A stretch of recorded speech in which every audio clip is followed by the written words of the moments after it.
Hello students, मेरे को regularly students के बहुत सारे मैसेजेस एंड कॉल्स आ रही हैं कि मैम अगर हमने कॉपी अप्लाई कर दी है तो उस अप्लाई करने के बाद कॉपी निकलेगी कहाँ पे? क्या वो मेल पे आएगी या हमारे फ़ोन पे वो भेजेंगे? कैसे करेंगे? ना तो वो आपकी मेल पे आएगी ना वो फ़ोन पे आएगी। जिस लिंक से आपने अप्लाई किया था, सेम लिंक जो मैंने डिस्क्रिप्शन में पहले से भी दिया हुआ है, उसी लिंक में आपने जाना है। और अगर मान लो आपकी 10th की आंसर बुक है लेट, क्योंकि 12th की आंसर बुक की डेट आज लास्ट डेट है 2 तारीख तक रात 12 बजे तक अभी आप अप्लाई कर सकते हो, जिसकी मैं पहले से वीडियो बना चुकी हूँ। 10th की आंसर बुक की बात करेंगे। ये हमने 10th की आंसर बुक के लिए गए, यहाँ गए तो हमने यहाँ पे इन्होंने आ गया सारा इस तरह से अप्लाई फॉर आंसर बुक। तो यहाँ तो वो कहते हैं लास्ट डेट इज़ ओवर, तो इसलिए हमने इस पर नहीं जाना है।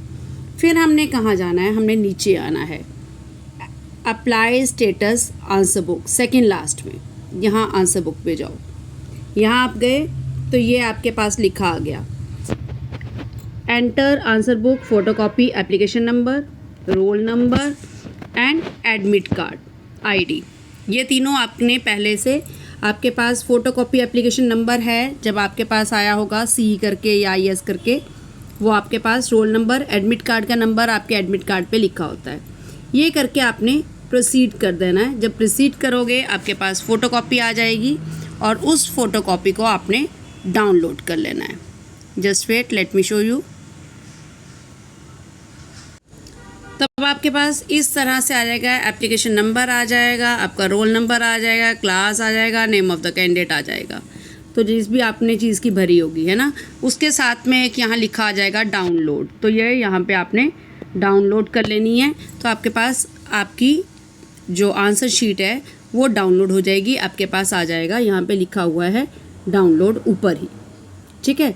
जब आपके पास ये डाउनलोड हो गई, डाउनलोड होने के बाद आपने अच्छे से चेक कर लेना है। एक चीज़ है वेरिफिकेशन, एक है री इवैल्यूएशन। यहाँ पे इनका मैं मीनिंग समझा देती हूँ।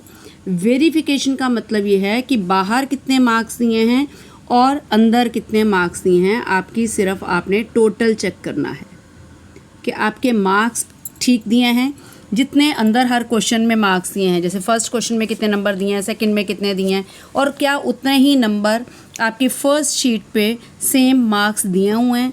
कहीं ऐसा तो नहीं कि अंदर मार्क्स कहीं 3 नंबर दिए हों और बाहर 1 दिया हो, कहीं ऐसी कोई गलती नहीं, या टोटलिंग में ऐड में कोई गलती तो नहीं। ये होती है आपकी वेरिफिकेशन। दूसरी है आपकी री इवैल्यूएशन। री इवैल्यूएशन का मतलब क्या होता है कि आपको कोई क्वेश्चन में डाउट है कि मेरे मार्क्स ज़्यादा आने चाहिए थे लेकिन मार्क्स आपके कम आए हैं, तो आप उस क्वेश्चन को मेंशन करोगे कि मेरे को ये वाला क्वेश्चन री इवैल्यूएट कराना है। वेरिफिकेशन की कॉस्ट है आपकी 500 रुपये और री इवैल्यूएशन की कॉस्ट है आपकी 100 रुपीज़ पर क्वेश्चन। हो सकता है आपको वेरिफिकेशन नहीं करवानी लेकिन री इवैल्यूएशन करवानी है। हो सकता है आपकी टोटलिंग गलत है लेकिन मार्क्स सही दिए हुए हैं। तो आपको ये चीज़ यहाँ पे चेक कर लेनी है कि आपको बेसिकली क्या करवाना है। आपको अप्लाई फॉर वेरिफिकेशन करना है कि अप्लाई फॉर री इवैल्यूएशन करना है या बोथ करना है। ओके, उसके हिसाब से ही आपके मार्क्स जाएंगे। अब देख लेते हैं। लेट में जाती हूँ अप्लाई फॉर वेरिफिकेशन। मैंने अप्लाई वहाँ पे यहाँ अप्लाई फॉर वेरिफिकेशन को क्लिक किया तो यहाँ पे मेरे पास आ गया अप्लाई फॉर वेरिफिकेशन। कौन सी क्लास की करनी है, 10th की है या +2 की है, जिस भी क्लास की आप डालते हो। और उसके बाद फ़ी पेमेंट, अगर आप वेरिफिकेशन चाहते हो, मैंने रिपीट कर रही हूँ, आपका 500 रुपया लगेगा। और अगर आप वेरिफिकेशन के साथ री इवैल्यूएशन चाहते हो, अगर आप यहाँ पे री इवैल्यूएशन पे टिक करोगे तो इन दैट केस आपका 100 रुपीज़ पर क्वेश्चन लगेगा। उसमें भी आपको डिटेल देनी पड़ती है कि कौन कौन सा क्वेश्चन नंबर आपको रीवैल्यूएट कराना है, उसमें मार्क्स क्यों कम है। आपको लगता है आंसर सही है, आपको लगता है एक्सप्लेनेशन दी है, आपको लगता है कि कुछ पार्ट सही था लेकिन मार्क्स नहीं मिले हैं या कम मिले हैं, तो वो आप उस पर अपना अप्लाई कर सकते हो। That is it. लेट अगर मैं वेरिफिकेशन को आगे क्लिक करती हूँ तो मेरे पास फिर से यही आ जाएगा, enter answer book application ID, roll number, 5 digit का स्कूल नंबर और सेंटर नंबर। ये सारे हम यहाँ पे क्लिक कर देंगे, यहाँ पे डाल देंगे इन सारों को। ये क्लिक करने पर आपके पास इस तरह से शीट आ जाएगी जिसमें class, roll number, name of the candidate, mother's name, father's name ये ऑलरेडी गिवन होगा। इसके बाद आप अपना एड्रेस 1 2 3, पिन नंबर जैसे आपने पहले भरा था, पिन नंबर के बाद आगे कौन सी स्टेट है वो स्टेट लेट मैं पंजाब भर देती हूँ। देन उसके बाद ये सारी चीज़ें आपके पास आ जाएंगी, आपका मोबाइल नंबर, ईमेल, और आप अपनी एप्लीकेशन सबमिट कर दोगे। एप्लीकेशन सबमिट करने के बाद आपके पास अगेन जब वापस जाओगे तो वापसी पे आपके पास आपको फ़ी आ जाएगा, वहाँ पे आपको अपना फ़ी भरना होगा। यहाँ एक चीज़ और है, please write information you want to communicate with respect to your answer book for verification point of view. तो आपको यहाँ पे मेंशन करना पड़ेगा कि आप क्या कहना चाहते हो। टोटल गलत है या किसी सब्जेक्ट किसी क्वेश्चन के मार्क्स अंदर कितने लगे हैं, बाहर कितने लगे हैं, या किसी सब्जेक्ट के क्वेश्चन अंदर अटेम्प्ट किया है लेकिन बाहर मार्क्स नहीं लगे हैं।